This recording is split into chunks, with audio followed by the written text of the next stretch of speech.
जय माता दी दोस्तों। आज नवरात्रि का तीसरा दिन है। माँ दुर्गा के नव अवतारों में से एक अवतार माँ चंद्रघंटा का है, जिनकी पूजा नवरात्रि के तीसरे दिन की जाती है। माँ चंद्रघंटा को चंद्रखंड, चंडिका और रणचंडी के नाम से भी जाना जाता है।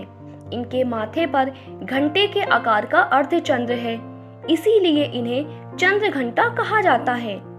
मान्यता है कि देवी पार्वती पहाड़ों में पैदा हुई और शैलपुत्री के नाम से पूरे ब्रह्मांड में जानी गईं। माँ ने भगवान शिव के लिए अपना पूरा जीवन समर्पित करने और उनसे विवाह करने का संकल्प लिया।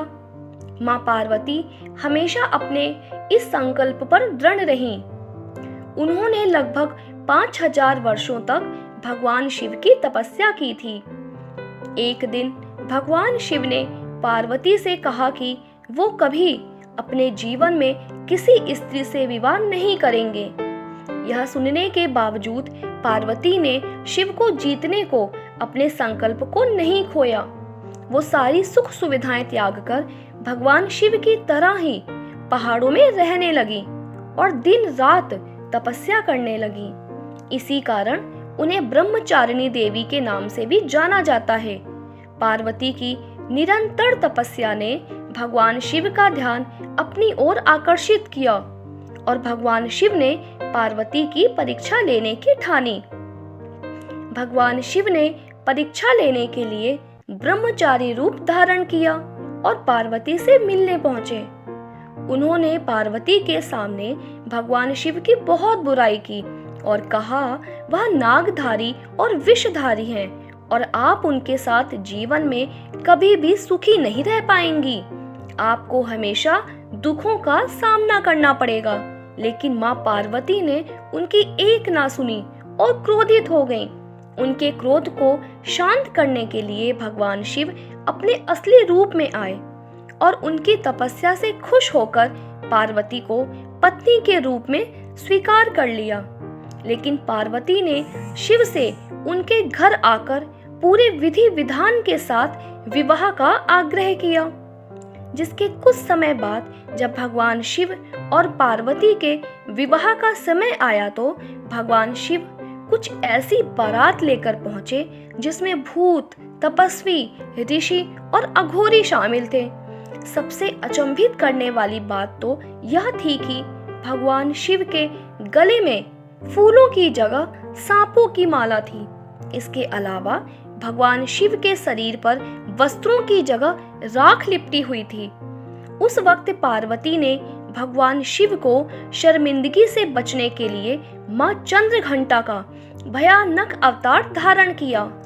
पार्वती ने जैसे ही चंद्रघंटा अवतार लिया तो उनके शरीर पर 10 भुजाएं प्रकट हो गईं। उनके 4 दाहिने हाथों में कमल का फूल, तीर, धनुष और जपमाला थी और 5वें दाहिने हाथ में अभय मंडल थी। इससे विवाह में शामिल हुए लोगों का ध्यान भगवान शिव से हटकर पार्वती पर चला गया और सभी अचंभे में रह गए। कुछ देर बाद पार्वती भगवान शिव के पास पहुंची और उन्होंने भगवान शिव से प्रार्थना की, हे स्वामी, आप इस समय सभी का भय दूर करो। उनकी विनती सुन भगवान शिव चंद्रशेखर अवतार में अवतरित हुए। इसके बाद भगवान शिव और पार्वती विवाह के मंडप में बैठे और विवाह संपन्न किया।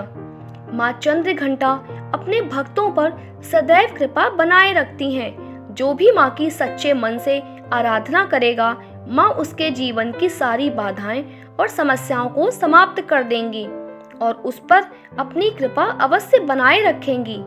नवरात्रि के तीसरे दिन माँ चंद्रघंटा की पूजा की जाती है और सभी रोगों को दूर करने का वरदान मांगा जाता है। बता दें कि माँ चंद्रघंटा दुर्गा माँ का तीसरा रूप है, जिन्होंने असुरों का संहार कर देवताओं की रक्षा की थी। कहते हैं हर पूजा मंत्रों के बिना अधूरी है, इसलिए माँ चंद्रघंटा की पूजा के दौरान व्रत कथा और पूजा विधि को जानने के साथ साथ माता के विशेष मंत्र के बारे में भी पता होना जरूरी है। और माता का मंत्र है ओम देवी चंद्रघंटाय नमः। ओमकार स्वरूपी सबका कल्याण करने वाली माता चंद्रघंटा को हमारा बारंबार नमस्कार हो। कहते हैं कि विशेष मंत्रों के द्वारा माँ चंद्रघंटा की आराधना करने वालों का अहंकार नष्ट होता है और उनको सौभाग्य, शांति और वैभव की प्राप्ति भी होती है। देवी चंद्रघंटा की उपासना नवरात्रि की तृतीया को होती है। माँ चंद्रघंटा का रूप बहुत ही सौम्य है। उनका वाहन सिंह है। उनके 10 हाथ हैं।